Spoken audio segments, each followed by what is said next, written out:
Praise the Lord. బుధవారము June 5, 2024. ఈ రోజు దేవుని వాక్యము, మనమేమి అడిగినను ఆయన మన మనవి ఆలకించునని మనమెరిగిన ఎడల మనమాయనను వేడుకొనినవి మనకు కలిగినవని ఎరుగుదుము. 1 యోహాను పత్రిక 5వ అధ్యాయము 14వ వచనము. దేవునిపై నమ్మకం. భారతదేశంలోని పెద్దలపై 2020లో జరిపిన ఒక అధ్యయనం ప్రకారం సగటున భారతీయుల స్క్రీన్ చూసే సమయం ప్రతిరోజు 2 గంటల నుండి 4.5 గంటలకు పెరిగింది. అయితే నిజం చెప్పాలంటే ఈ సంఖ్య చిన్నది. ఎందుకంటే నేను తరచుగా గాలుల్లో ఏదైనా వెతుకుతున్న సమయం, వాట్సాప్ లో జవాబు ఇచ్చుట, ఫేస్బుక్ చూడటం, ఇతరులకు కాల్ చేసే సమయాలను పరిగణంలో తీసుకుంటే మనలో చాలా మంది క్రమ పద్ధతిలో ఉండాలని, అన్ని విషయాలలో ఒక నిపుణత కలిగి ఉండాలని, అందరితో కలిసి ఉండాలని మన ఫోన్లతో ఎక్కువసేపు గడుపుతాము. యేసునందు విశ్వసించే వారిగా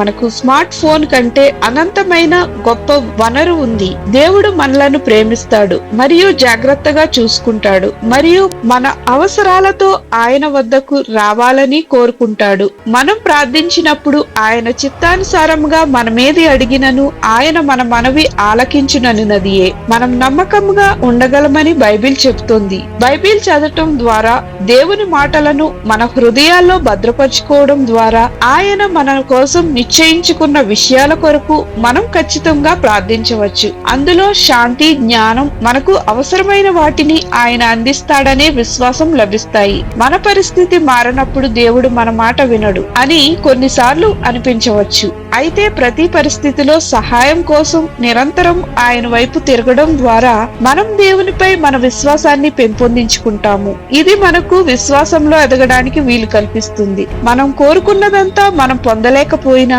ఆయన తన ఖచ్చితమైన సమయంలో మనకు అవసరమైన వాటిని అందిస్తానని వాగ్దానం చేశాడు. మీ ప్రార్థనలలో మీరు నమ్మకంగా, మనఃపూర్వకంగా ఎలా ఉండగలరు? ఆలోచన చేయండి. ప్రార్థన. ప్రియ పరలోకపు తండ్రి, మీ చిత్తము ప్రకారము నా ప్రతి అవసరతను మీరు తీర్చగలరని విశ్వసించుటకు నాకు సహాయం చేయమని యేసు నామమున అడుగుచున్నాం తండ్రి. ఆమేన్.